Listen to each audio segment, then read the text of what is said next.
ሰላም ሰላም ውድ የብሼልፍ ትረካ ቤተሰቦች እንዴት ቆያችሁ? ሁለቱም ባሎቼ ላስማማ ያሻማገልኳቸው ነው በሚል ርዕስ በሜሪ ፈለቀ የተጻፈውን የራሷን የሜሪ ፈለቀን እውነተኛ ታሪክ ክፍል 1 አቅርቤላችሁ ነበር። ዛሬ ክፍል 2ን ይዤላችሁ መጥቻለሁ። ቪዲዮውን ላይክ በማድረግ ጀምሩልኝ። ለቻናሉ አዲስ የሆናችሁ ደግሞ ሰብስክራይብ በማድረግ አበረታቱኝ። መልካም ቆይታ።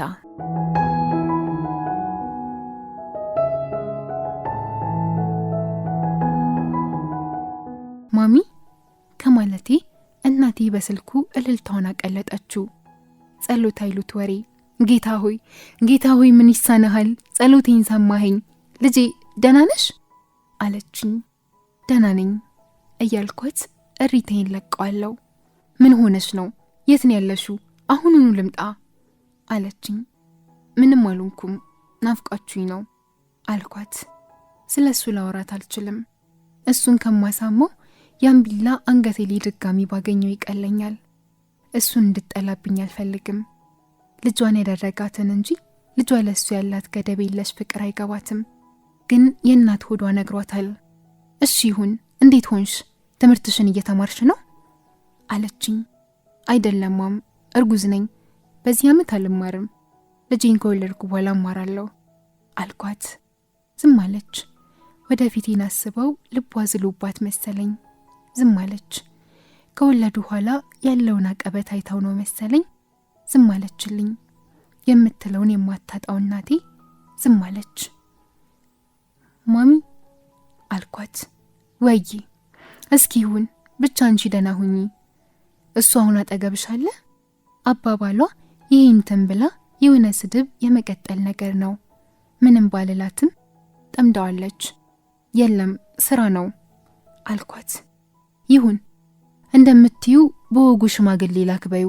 ሳትወልጂ በስነ ስርዓቱ ተደግሶ ቃል ኪዳን ትፈጽማላችሁ። በምንም ሁኔታ ቢሆን ልጄን እንደማልተውሽ ማወቅ አለበት አለች። ማሚ እሱ እኮ ከእናንተ ጋር እንድጣላ አይፈልግም። ለምን እንደ ጠላት ታይዋለሽ? ምርጫዬን የመረጥኩት እኔ ነኝ፣ እሱ አይደለም። እንደውም ሁልጊዜም ደውይላቸው ነው የሚለኝ አልኳት። ደግሞ ይምሬን ነው። በከፋኝ ቁጥር ለምን አትደውይላትም ነበር የሚለው። እሱን እንኳን ታዩ። ይሄውልሽ ልጄ፣ ወንድ ልጅ ብቻሽን ሲያገኝሽና መሄጃ እንደሌለሽ ሲያውቅ ጥሩ አይደለም። ያኔ ከሱ ውጪ ምርጫ የሌለሽ ንብረቱ ነሽ። ያን ክፍተት አትስጪው። አይደላደል። ተንበርክኮ በፍቅር ካላኖረሽ አማራጭ ያለሽ መሆንሽን ሲያውቅ እንደሚገባሽ ያከብርሻል አለችኝ። የኔ ባል እንደሚለይ እንዴትም ላስረዳት አልችልም። እናቴ አንድም በህይወቷ ሴትነትን ከፍ አድርጋ የምትኖር፣ ሁለትም ሴቶች ጉዳይ የምትሰራ ያውም በከፍተኛ ኃላፊነት ደረጃ ላይ ያለች ሴት ናት። ማሚ ምን ነካሽ? ስታስተምሩ ያሳደጋችሁኝ ሚስት ለባሏ ትገዛ እያላችሁ አይደለ አልኳት። ሚስት ለባሏ ትገዛ ሲል ለባልም ሚስቱን ነፍሱን እስከ መስጠት ባለ የክርስቶስ ፍቅር የመውደድን ኃላፊነት እንደተሰጠው አትርሺ አለችኝ ኮምጠጥ ብላ። ማሚዬ እንደዛ እኮ ይወደኛል አልኳት።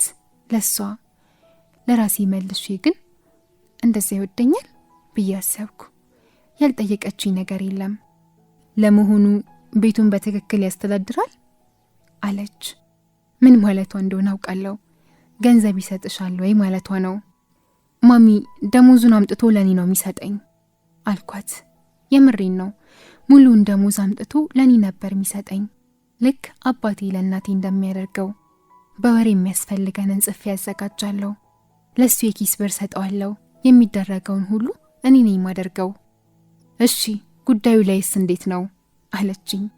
ኧረ ማሚ በጌታ አልኩኝ። ለቅሶዬን አስተታ አስፈገገችኝ። የምሬን እኮ ነው። ከዚህ ሰው ጋር እኮ ነው የምታረጁ። ትዳር እኮ ቆይ ለጉዳዩ ጊዜ ወጣ ብዬ ልምጣ አይባልበትም አለችኝ። መጨረሻ ላይ አባቴን ላወራው እንደምፈልግ ስነግራት እሷ ሰበብ ብትነግረኝም አባቴ ሊናገረኝ እንዳልፈለገ ገባኝ። ዝምተኛው አባቴ በዝምታው ሊቀጣኝ ፈልጓል። ሁሌም እንደዛ ነው። ጥፋት ሳጠፋ ተቆጥቶኝ አያውቅም። በዝምታ ነው የሚቀጣኝ። ጥፋቴን እስካርም ወይም ይቅርታ እስክጠይቅ ድረስ አያዋራኝም። ይህኛውን ግን ለማረም አመታት ሊፈጅብኝ ይችላል። እሱ የሚስላትን ልጁን ሆኜ ላሳየው ብዙ ይፈጃልና በዝምታው የሚቀጣኝ እስከዛ ከሆነ ይከብደኛል። የዚያን ቀን ማታ ከስራ መጥቶ ወክ እያረግን ለእናቴ እንደደወልኩ ልነግረው ፈራሁት። ምኑ እንዳስፈራኝ አላውቅም። ካፈቀርኩት ጀምሮ ከሱ ጋር ሳልማከር አድርጌ የማውቀው ነገር ባለመኖሩ ስለደበቅኩት ይሆን አላውቅም። ግን እናቴ ጋር ለመደወል የግድ ከሱ ጋር መማከር አለብኝ እላለሁ ለራሴ ነገሩን ለማቅለል። አባ ዛሬ እኮ ማሚ ጋር ደወልኩላት አልኩት። መገረምም መደንገጥም ፊቱ ላይ ያየው ምንም እንዳልመሰለው ለመሆን ጣረ። ሁለታችንም እየተቀየርን እንደሆነ አሰብኩና ፈራሁኝ። መደባበቅ እየጀመርን ነው። ፈራሁ። ቆንጆ አደረግሽ እና ምን ተሰማሽ? ደስ አለሽ? ማሚ ምን አለች? ደህና ናቸው? ስሜቱን ለመደበቅ በጥያቄ ያጣደፈኛል። ያለችኝን ነገርኩት። ደስ ይላልማ አለኝ። ማንን ሽማግሌ እንደሚልክ ሰርጋችን ላይ ማን እንደሚጠራ ምናምን ማውራት ጀመርን። ስለ ሰርጋችን ማውራቴ ትቼው ልሄድ አለማሰቤን ስለነገረው ይመስለኛል ቀለል አለው። እኔ ግን ከፋኝ። እኔና እሱ መሰለኝ እየተባባልን ስሜታችንን አንገማመትም። ይነግረኛል አውቃለሁ፣ እነግረዋለሁ ያውቃል። ቤተሰቦች ጋር ትደውላለህ አልኩት። አላውቅም አለኝ። ከቤተሰቡ ጋር ለረጅም ዓመታት ተገናኝቶም ደውሎም አያውቅም። ማውራት የማይፈልገው አጀንዳ ነው።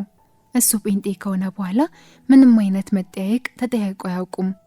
ትዳራችን ላይ የሚያመጣው መዘዝ አለ ብዬ አስቤውም ስለማላውቅ ትኩረት ሰጥቼው የማውቀው ነገር አልነበረም። የሚያስቀና ትዳራችን ቀጠለ። ከዚህ ክስተት በኋላ ከዋነኛው ባሌ ጋር የምናነባቸው መጽሐፍት ውስጥ እንዳሉት ፍቅረኛሞች የሚያስቀና ትዳራችንን ቀጠልን። መጽሐፍቶች ውስጥ ያሉ ባለትዳሮችም ሆኑ በገሃዱ ዓለም ያሉ ባለትዳሮች ሳይነግሩሽ የሚዘሏቸው ጥቃቅን የሚመስሉ ከባባድ ችግሮች አሉ። ለምሳሌ ምስር ወጥ ለመስራት ከወጡ ሙሉ ሂደት ምስሩን መልቀም እንደሚያደክም አይነግሩሽም። የሰርጋችን ቀን ተወሰነ። ሽማግሌ ተላከ። ሆዴ እየገፋ ሲመጣ ደም ማነሴ እየጨመረ መጣ። ስለሚያዞረኝ ድንገት እንዳልወድቅ እሱ እንደ ሕፃን እጄን ይዞኝ ካልሆነ በቀር ከቤት አልወጣም። የሆነ ቀን እንጀራ የሚጋግሩልኝ ሴትዮ ምጣዱ ተሰበረ ሲሉኝ አብሬያቸው ምጣድ ላጋዛ ገበያ ሄድኩኝ። ገበያው መሃል ጎንበስ ብዬ ቀና ስል አዙሮኝ ወደኩኝ። እኔ ቤት ሳልደርስ ወሬው ባሌ ጋር ደርሷል።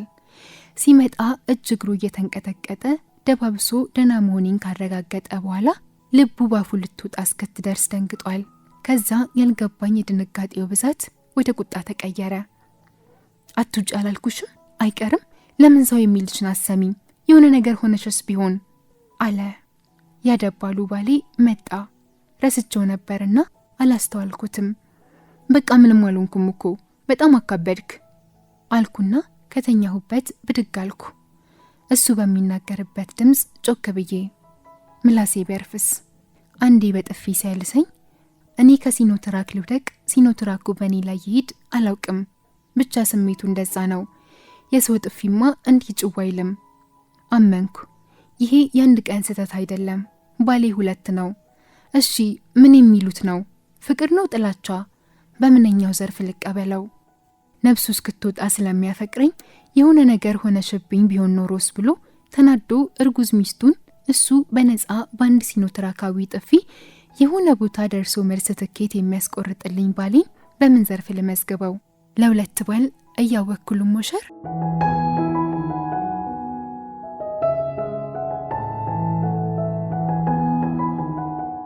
ሳፈቅር ገገማ ነኝ። ግግም ያልኩ ሰገጥ። የተመታሁት እኔ፣ ቢላ አንገቴ ላይ የተደረገው እኔው። እሱ ለሰራው ጥፋት ማስተባበያ የምሰጠውም እኔው ነኝ። ሁለቱንም ጊዜ እኔ ስቆጣ ነው ሌላ ሰው የሆነው።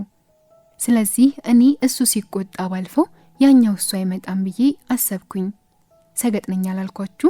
እንዴት እንደማስተካክለው፣ እንዴት ሁለቱም ማንነቱን እንደማስማማ እንጂ ማስበው ከሱ መለየት በፍጹም ለምርጫ የሚቀርብ አይደለም። ከሚሆነው ሁሉ እሱን የማፈቅርበት ጥግ ያልፋል። እናም ሁለቱም ባሎቼን በአንድ ሱፍ አገባኋቸው። አባቴ እግሩን ስሜ እንኳን ስወጣ በሙሉ አይኑ አላየኝም። እሱኛው ቅጽበት ባሌ ካላሰኝ ጥፊ በላይ እጅግ ያም ነበር። በሆነ ጊዜ አንዴ የሚመጣውን ያኛውን እሱን በየቀኑ እንደሚሰበር ነገር ለሚጠነቀቅልኝ እሱ ስል ልችለው ወሰንኩኝ። ምን እንደሚያስከፍለኝ የማውቅበት የእድሜም የብስለት ደረጃም ላይ አልነበርኩም። የማውቀው ያለ ዕድሜ ያነበብኳቸው የፍቅር መጽሐፍት ውስጥና ያየኋቸው ፊልም ላይ ያለውን አድቬንቸር የሆነ ፍቅር ነው።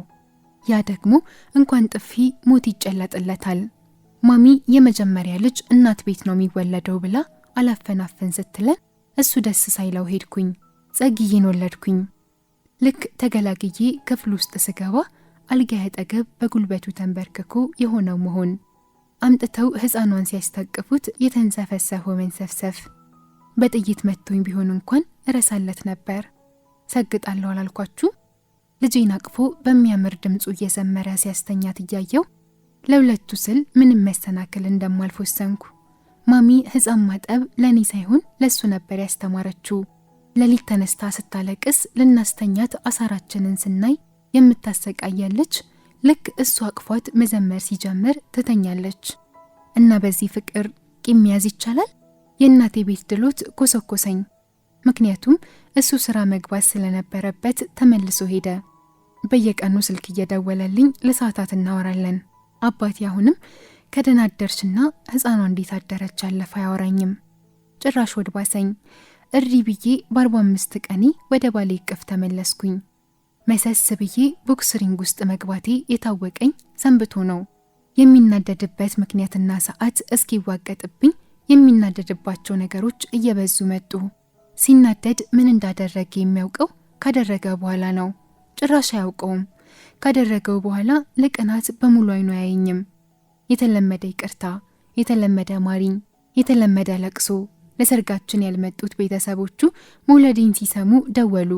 ከዛ እናቱ ቀለል አድርገው አንዳንዴ ሲናደድ አብሾ አለበት፣ ቦግ ይላል፣ አይዞሽ ታገሹ እንጂ ልቡ ወርቅ ነው ብለውኝ አረፉት።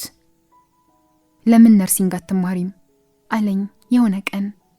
አለ አይደለ ገና 12ኛ ክፍል ተምረሽ ዩኒቨርሲቲ መግባት ከልጅ ጋር ይከብድሻል የሚል አንድም ተያዘ። ማሚናት ለኳሿ። እሷን አልሰማ ስላልኩ ነው በሱ በኩል የመጣችው። አባ 12 እማራለሁ፣ አሪፍ ውጤት አመጣለሁ፣ ህግ እማራለሁ፣ ምንም የሚቀየር እቅድ የለም አልኩት። እሺ ካልሽ ከጎንሽ ነኝ አለሁልሽ አለኝ። ማሚም ንቅንቅ እንደማልል ስታውቅ ይጠቅማታል ያለችውን ሐሳብ ሰነዘረች። እሷ ጋር ከነ ልጄ ሄጄ እንድማርና ስጨርስ ወደ ባሌ እንድመለስ ወይም ልጄን እሷ ጋር ትቼ ከባሌ ጋር ሆኜ እንድማር። ሁለቱንም እምቢ አልኩኝ። ልጄን እያሳደግኩ ከባሌ ጋር ሆኜ እማራለሁ ያለችኝን ነገርኩት። በሆነ መልኩ እናቴ እኔን እየነጠቀችው እንደሆነ ተሰማው። ተጠማመዱ። ማሚ በደወለች ቁጥር ቤታችን ባንድ እግሩ ይቆማል። ሁሌ እምላለሁ እሱ ሲናገር አልመልስለትም ዝም እላለሁ ብዬ ሁሌ ያንን ማድረግ ያቅተኝና የተዋበሽ ቡጢ ስቀምስ ጸጥ እላለሁ። እየተደጋገመ ሲሄድ የሚቀጥለው ህይወቴ ቀላል እንዳልሆነ ገባኝ። ይህ ሁሉ ሆኖ ለሱ ያለኝ ፍቅር ንቅንቅ አለ ማለቱ ይገርመኛል። ሁሌም እሱን ብቻ ጥፋተኛ ማድረግ አይሆንልኝም። እንዲህ አድርጌ ቢሆን እላለሁ፣ ግን አይሆንም እኮ። ሲቆጣ እንደ ማዕበል ከየት መጣ ሳልለው ነው ዱብ የሚልብኝ። በተጣላን ቁጥር ወይም ሊያስቆጣው ይችላል ብዬ የማስበው ነገር ሲፈጠር ስለት ያላቸውን ነገሮች ሰብስቤ ቆልፋለሁ። የሆነ ቀን እሱ እየተቆጣ ሲያወራ ጸጊ አልቅሳ አላባራለች። ዝም አስቢያት ብሎ ጮኸ። ምንም ባደርጋት ጭራሽ ዝም አልላለች። ይሄኔ ልብ አይሞትም እኮ። የሱ ብስጭት ቅውስ አድርጎኝ እኔ ብሼ ተገኘው። ለጸብ ሰበብ መፈለግ ጀመርክ? ምን ልሁን ነው የምትለው? ጭራሽ ልጅ አለቀሰች ብለህ ጸብ ታጋግላለህ ብዬ ፊት ማለት ጀመርኩኝ። ጸጊን ከእጄ ተቀብሎ ሊያባብላት ሲሞክር እኔም ማን ያቆመኝ? ብሶቴ ሁሉ ተሰብስቦ መጣብኝ። እያለቀስኩ እደነፋ ጀመር። ጸጊም እሪቷን አላቆማለች። ሰይጣኑ ቆንጆ ተቀባብሎ ሰፈረበታ። ልጅቷን እንደሆነ ነገር አልጋው ላይ ጥሏት ብቻ በጠረባ ከታች ወደ ላይ ሲያነሳኝ አየር ላይ ትንሽ ተንሳፈፌ ጣራው ጋር ያለችውን እስከ ዛሬ ርቃኝ ያልደረስኩባትን የሸረሪት ድር እግረ መንገዴን አጽድቼ ተመልሼ ፈረጥኩ። የዛን ቀን በዛው ወጥቶ አምሽቶ ገባ። የትኛው ህመም እንደሚበስ ማሰብ ጀመርኩኝ። ልጄን ለእናቴ ሰጥቼ ቡጤን ለምሳ እየሸፈንኩ ትምህርቴን ከሱ ጋር ሆኜ መቀጠል አለብኝ ወይስ አልፈልጋችሁም እሱ ይበልጥብኛል ያልኳቸው ቤተሰቦቼ ጋር እንደወደዳቸው አድርጉኝ ብዬ ሽንፈቴን መዋጥ? ይሄ ደግሞ እሱም ማጣትም አለው። ወይም ልጄንም ይዤ ውጤንም ችዬ ትምህርቴን መቀጠል። የመጨረሻው የማይታሰብ እንደሆነ የገባኝ ልጄን አልጋ ላይ ወርውሮ እንደ ጨርቅ ሲያነጥፈኝ ነው። እሱም ማጣት አልችልም። ከዛ በሚያነከስ ልብ ትምህርቴን ተምሬ ውጤት ማምጣት እንደማይሆንልኝ ገባኝ። ልጄን ለማሚ ልሰጣት እንደሆነ ስነግረው በፍጹም ብሎ በጣም ተጣላን። ልጄ ናት፣ በልጄ ላይ የመወሰን መብት አለኝ አለኝ። ያ ማለት ሰይጣን ሲመጣ የወረወርካት ማለት ነው? ይቅር አልማር፣ ከዛ ቁጭ ብዬ ልጄን ላሳድግ፣ ያውን ባሻ ጊዜ እየጠፈጠፍከኝ አልኩት። ይሄ ድክመቱ ነው። ብቻ ከብዙ ጭቅጭቅ በኋላ ተስማማ። ግን ለሚቀጥሉት ብዙ ቀናት የጸብ እርሾ ሆነ። ልጄን ቀማሽኝ የሁል ጊዜ ጸብ 2 ነጥብ ሆነ። መስከረም መጥቶ ትምህርት ሊጀመር ሲል ጸግዬ 6 ወሯ ነበር። ለማንም ስለሱ አንዲት ነገር ተናግሬ አላውቅም። ልጄን እያጠባው ወስጄ ለእናቴ ሰጥቻት ተመለስኩ። ከመሳሳት የተነሳ ብዙ ጊዜ ሐሳቤን ልቀይር ዳዳኝ። ለምን ትምህርቱ ራሱ ጥንቅር ብሎ አይቀርም? ልጄን ለምን አረፍ ያላሳድግም? እኔ ከሌሎች ሴቶች በምን ተለየችኝ ነው አላማ ቅብር ጥሶ እያልኩ መጋጋጣው? ወይም ለምን ልጄ ከፍ ብላ ትምህርት ቤት ስገባ ከዛ አልማረም ብዬ ብዙ ነገር አሰብኩኝ። የጡቴ ወተት ሞልቶ ማጅራቴን ህመሙ እያሰቃየኝ ከሐዋሳ 40 ምንጭ እንባዬን እየዘራው ልጄን ትቼ ተመለስኩ። እንደዛ እንደምሆን ገብቶ ስለነበር ፈቃድ ወስዶ ምግብ ሰርቶ ቤቱን አስተካክሎ ጠበቀኝ። እሱን ሳገኘው ጭራሽ ማን ይቻለኝ። በነጋታው ተመልሼ አልፈልግም በቃ ልጄን ስጡኝ የምል ነበር የመሰለኝ። ለቀናት አለቀስኩኝ። እየደወልኩ መንሰቅሰቅ ሆነ ስራዬ። ይህ ሁሉ ነገር ሲሆን በጌታ ነን፣ በጌታ ፍቅር ጥራ ስር ሆነን ነው የምንፋቀረው የምንቧቀሰው። ቸርች እናስመልካለን።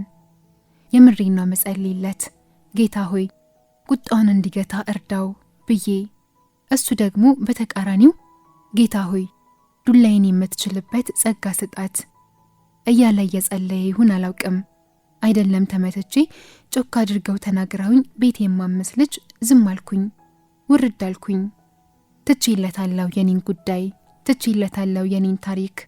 መላለው እንዴት እንደሚያደርግ ያውቃል፣ ዘዴ ያለው እንዴት እንደሚያደርግ ያውቃል የሚለውን የሊሊ መዝሙር እየዘመርኩ ስነፋረቅ አመሻለሁ።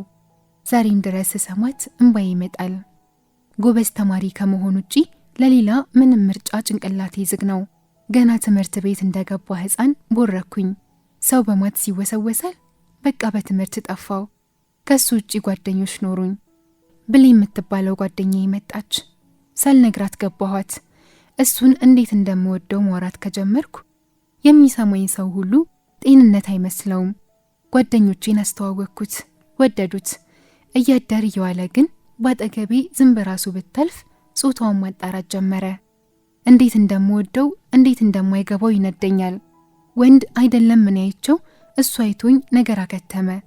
ችግሩ ትምህርት ቤት ውስጥ አንድ ነጠላ ማገር በህይወቷ ዝንፍ ያለባት የማልመስል ተጫዋች ነኝና ወንዱም ሴቱም ይቀርበኛል። እቤት ስመጣም ቆንጆ ነገር ይቀርብልኛል።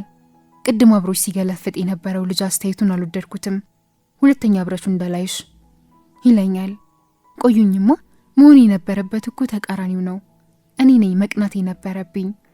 ቁመቱ 1.83 ሰውነቱ ገራሚ፣ አይኖቹ፣ ጥርሱ፣ ከንፈሩ የትም ቦታ ሄደን ሲያወራኩ ሴቶቹ አፉ ውስጥ ሊገቡ ትንሽ ነው የሚቀራቸው። ሲቀልድ ሲያምርበት፣ ሲኮሳተር ግርማ ሞገሱ፣ ሲደመጥ የምር እየቀለድኩ አይደለም። አሁን ይህንኑ ታሪክ እየነገራችሁ ያለው እሱ ቢሆን ተከርብታችሁ እንዲህ እየወደደሽ ቢቀጠቅጥሽ ምን አለበት ቻዩ ነበር ምትሉኝ። ፍቅርንማ እሱ ያውራት። የትም በወስደው እኮ ኩራቴ ነው። ሁሉም ሰው ይወደዋል። እሺ በዚህ ላይ ፍቅር ችሎበት፣ በዚህ ላይ ስለምንም ርዕስ ቢነሳ በሐሳብ መከራከር ችሎበት። ከዛኛው እሱ ውጪ ሌላ ነገር እኮ በምድር የሌለ ሰው ነው። የተለወጠው ነገር ልጄን ለማሚ ሰጥቻት ከመጣው በኋላ በጣም ተሰብሬ ስለነበር ድጋሚ እንዳይሰብረኝ ራሱን ይፈራው ነበር። ሲናደድ መማታቱን ትቶ ጥሎኝ ይወጣ ጀመር። እንደ መፍትሄ ወሰደው ያንን ነው። ከዛ ግን ትምህርት ቤት መዋሌ ለኔ ሳቅ ሲጨመርልኝ ለሱ ስጋት ሆነበት። አስተማሪዎቼን፣ የክፍል ተማሪዎችን በሙሉ ማለት በሚቻል ደረጃ ያውቃቸዋል። አንድ ቀን በግሩፕ የሆነ ርዕስ ተሰጥቶን በተማሪ ፊት ከግሩፕ 2 ሰው ወጥቶ ፕሬዘንት ሊያደርግ አሳይመንት ተሰጠን። ከኛ ግሩፕ እኔና ሙሄ የሚባል ጓደኛዬ ተመረጥን። በደስታ ተቀብለን ተዘጋጀን። የሚቀርብ ቀን 60 የማይሞላ ተማሪ ፊት ወጥቶ ለማቅረብ ፈራው። እኔ ሚሪ ሰው ፊት መቆም ፈራው። በ10 ዓመቴ በሺዎች ፊት ቆሜ ግጥም ያነበብኩ ልጅ፣ ማንንም ፈርቼ የማላውቅ ልጅ እጅን ሲያልበኝ አገኘሁት። የምወደው ነገር እኮ በሰዎች ፊት ቆሞ ያን ሁሉ ጆሮ መያዝ ነበር። የዚያን ቀን ፍቅሬን ላለማጉደል ራሴ እየጎደልኩ እንደሆነ ገባኝ። ደህና ነሻ ይለኛል ሙሄ 100 ጊዜ። ይግባው አላውቅም፣ ፈሪ ሆኛለሁ ማለት ነው አልኩኝ። የሆነው ሆነና ጨርሰን ስንወጣ አስተማሪያችን ለባሌ ሚስት በራስ መተማመኗ ምናምን ብሎ አዳንቆ ነግሮታል። ያለፉትን ዓመታት ምርጥ ከሚባሉት ትምህርት ቤቶች ውስጥ በአንደኛው ስለተማርኩ ጥሩ መሰረት ነበረኝ እና ባሌ ሊኮራብኝ ሲገባ የትኛው ሰይጣን ሹክ እንዳለው መድኃኒዓለም ብቻ ነው የሚያውቀው። አቴንሽን ፍለጋ ሆን ብዬ ሰበብ እየፈለግኩ ተማሪ ፊት እንደምቆም ነገረኝ። ከተፈጠረው ነገር ጋር ተደማምሮልኝ የዚያን ቀን ጸቡን እኔው ጀመርኩት። ልክ የሆነ ነገር እንደነቃ ሰው ሁሉም ነገር ዛሬ እንደተገለጠልኝ ነገር። የተዋበሽ ቡጤን ቀምሼ ባበጠ ፊቴ ትምህርት ቤት ገባው። ወድቄ ነው አልኩኝ። ለመጀመሪያ ጊዜ ባሌ መታኝ ብዬ ለሰው ተናገርኩኝ። ለብሌን ምሳ እየበላን ብቻችንን ቁጭ ብለን ነገርኳት። እቤት ስመጣ ግን ከፋኝ። እሱን ማንም በዛ መንገድ እንዲያውቅብኝ አልፈልግም። ማንም እሱን ከዛ ማንም ከሚያውቀው ተወዳጅ ስብዕና እንዲያወርደው አልፈልግም። አንዳንዴ ምልክት ኖሮኝ ትምህርት ቤት እገባለሁ። ሙሄ እሺ ዛሬስ ምን ላይ ወደቅሽ ይለኛል። ብሌን ታውቃለች። የልጄ ናፍቆት ሊያስለቅሰኝ ይደርሳል። እንዲያም ሆኖ አመቱ አለቀ። ማትሪክ ሰኞ ልፈተን፣ ቅዳሜ እሱ ታመመ። ቅዳሜ ሌሊት ሐኪም ቤት ሄድን። እጄ ላይ ያለው ገንዘብ 1000 ብር አይሞላም። ሌሊት 6 ሰዓት ገደማ ነው። አሁኑኑ መተኛት አለበት፣ ሰርጀሪ መደረግ አለበት ተባልኩ። የሆስፒታሉ በረንዳ ላይ ዘጭ ብዬ ተቀመጥኩኝ። ለምን ምን አድርጊ ነው የምትለኝ? ለምንድን ነው አንዱን ባንዱ ምጭንብኝ? እላይ ሆነ ሙድ ነው የምትይዝብኝ? ለመሆኑ ተሰማኛለህ ግን ብዬ ከሰው ጋር እንደሚያወራ ሰው ከእግዚአብሔር ጋር ጭቅጭቅ ጀመርኩኝ። ገንዘብ ልጠይቀው የምችለው ብቸኛው ሰው በዛ ሰዓት ብሌን ብቻ ነበረች። ደወልኩላት። ከእናቷ ጋር ሲመጡ ሳያቸው ላለማልቀስ ታገልኩኝ። ተኛ። ሆስፒታል እያደርኩ ፈተናዬን ተፈተንኩ። ከሆስፒታል ሲወጣ ብር ስላልነበረኝ እናቴ ለሰርጌ የሰጠችኝን ወርቆች ሸጬ የሚደረገውን ሁሉ አደረግኩኝ። ሳድግ እንዳየሁት ሰው ከታመመ በግ ይታረዳል። ወግ ነው ብዬ በግ ገዝቼ አሳረድኩኝ። ሲሻለው በቀረኝ ብር ለልጄ የሆነ ነገር ገዝቼ ልጄ ጋር ሄድኩኝ። አንዳንዴ ምኑም አይገባኝም። ወርቆቼን እንደሸጥኳቸው ሲያውቅ እኔ ለሱ ብዬ የሚሄደው ርቀት ሳይሆን የታየው ለምን አልነገርሽኝም ብሎ መቀወጥ ነበር። ደከመኝ፣ የምር ደከመኝ። ምን ባደርግ ደስተኛ እንደሚሆን አላውቅም። ያስቆጣዋል ብዬ የማስበው ነገር ምንም ሳይመስለው ያልፋል። ጭራሽ ያልጠበቅኩት ነገር እብድ ያደርገዋል።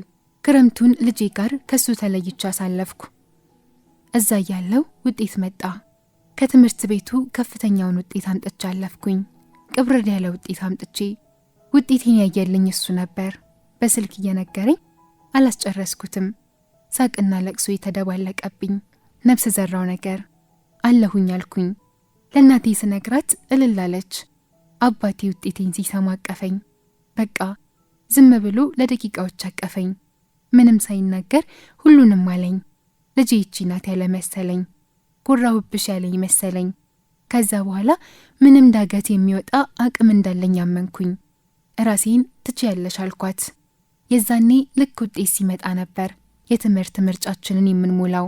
አባ በቃ ሙላልኝ እናስገባ አልኩት። ምክንያቱም የትና ምን እንደምፈልግ ያውቃል። እኔን የሚያውቀኝ በሙሉ ሕግ መማር እንደምፈልግ ያውቃል። ከተማ የመጀመሪያ ምርጫ ሐዋሳ፣ ሁለተኛ አዲስ አበባ። ወደ እሱ ጋር ተመልሼ መጣው። አቃቢ ሕግ፣ ወንጀለኛ መቅጫ፣ ብቻ ሊጠቅመኝ ይችላል ብዬ የማስበውን በሙሉ መጽሐፍ ከላይብረሪ እያወጣው ማንበብ ሆነ ስራዬ። እዚህ ወቅት ላይ ምንም ተጨማሪ ፈጣሪን የምጠይቀው ነገር አልነበረኝም። አዳራሽ ውስጥ ተቀምጠን በፕላዝማ ምድባችን ሲነገር ስሜ ብቅ አለ። አርባ ምንጭ ዩኒቨርሲቲ ኤፍቢ ዲፓርትመንት ነበር የደረሰኝ። ተማሪው አብሮኝ ምን ብሎ ጮኸ። አይኔን ማመን አቃተኝ። እግሬ እንዴት እየረገጠልኝ እቤት እንደደረስኩ አላውቅም። ለመጀመሪያ ጊዜ እሱ ከልቤ ግምስ ሲል ታወቀኝ። ለመጀመሪያ ጊዜ ልለየው እንደምችል አሰብኩ። በቃ ለመጀመሪያ ጊዜ ሞልቶ ከጠበበው ልቤ ሲቀነስ ታወቀኝ። እንኳን ደስ አለ፣ እዚሁ ነው የደረሰኝ አልኩት ማታ ሲመጣ።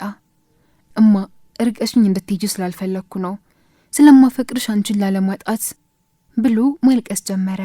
እንባው ለመጀመሪያ ጊዜ የማንም ሰው እንባ አይነት ሆነብኝ። አላሳዝንህም?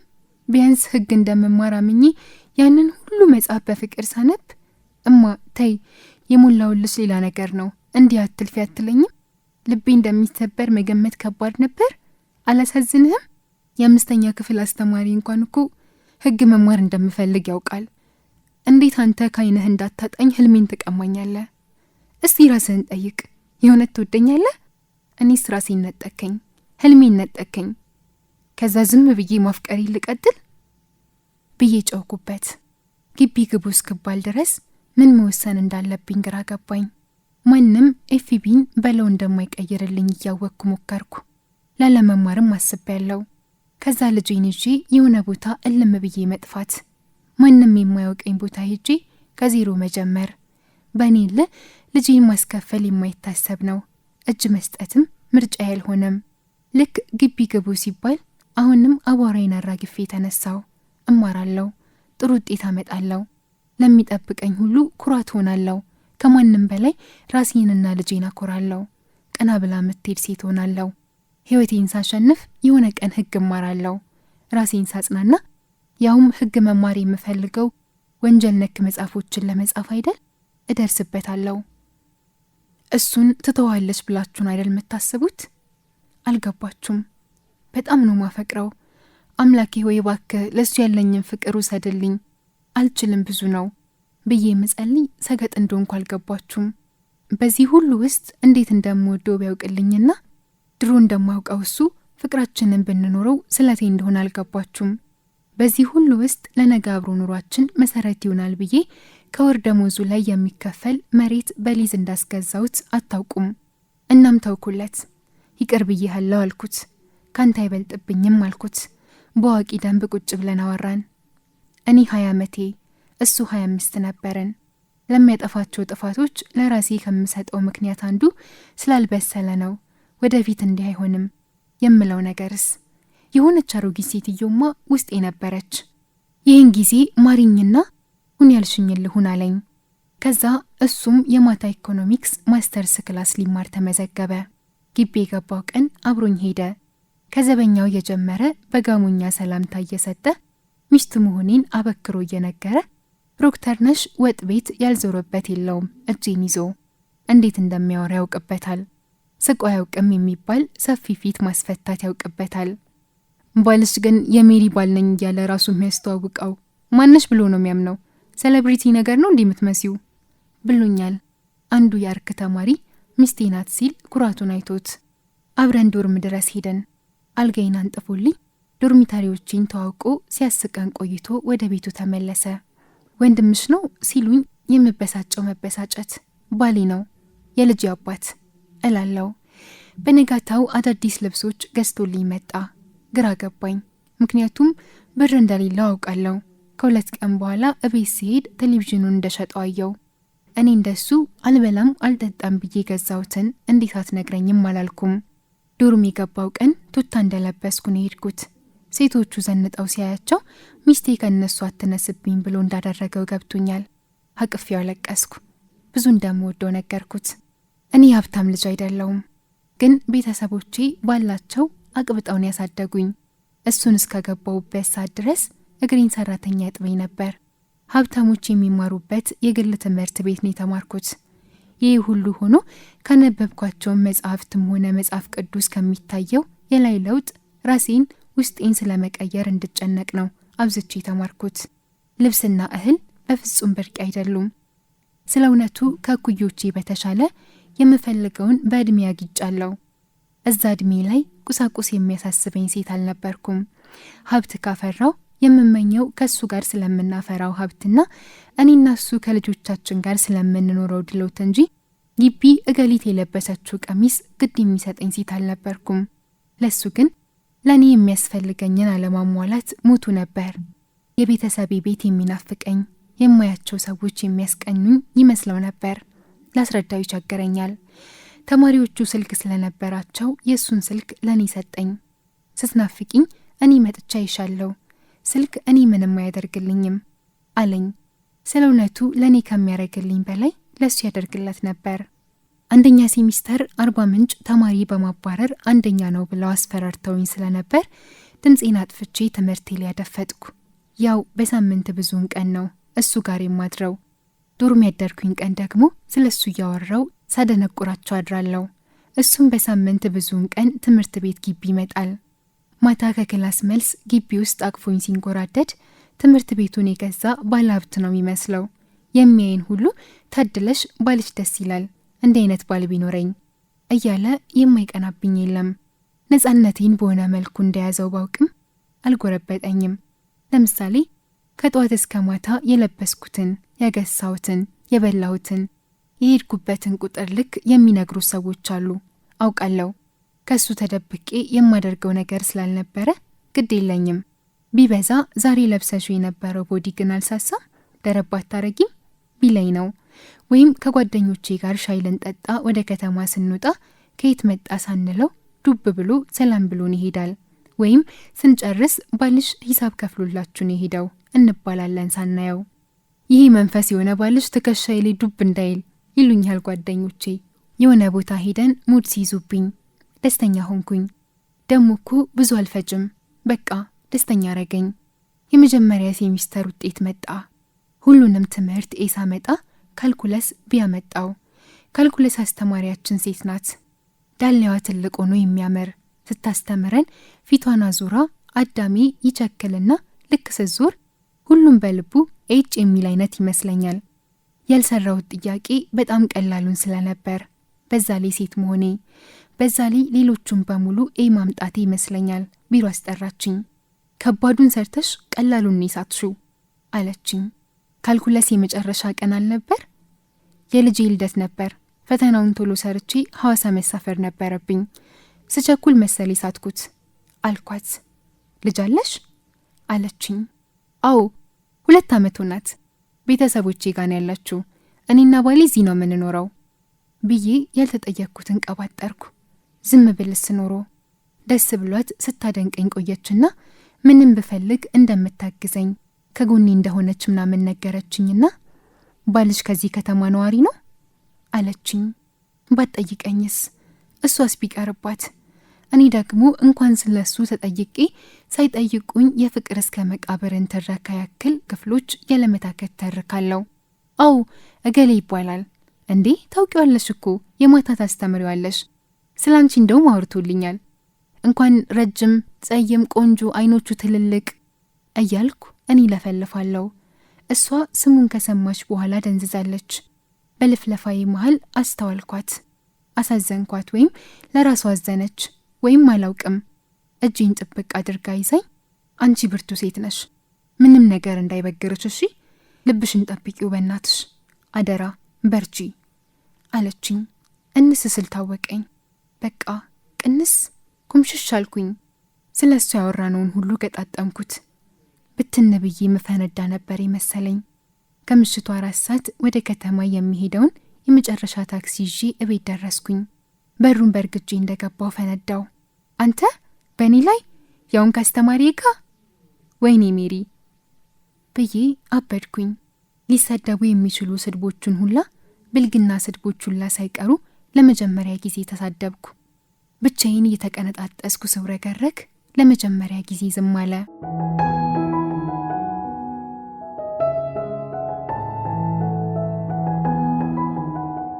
ውድ የቢሼልፍ ትረካ ቤተሰቦች ክፍል 2 ይህንን ይመስላል። በክፍል 3 እስክንገናኝ በደህና ቆዩልኝ። ላይክ፣ ሼር እና ሰብስክራይብ ማድረጋችሁን እንዳዘነጉ። አመሰግናለሁ።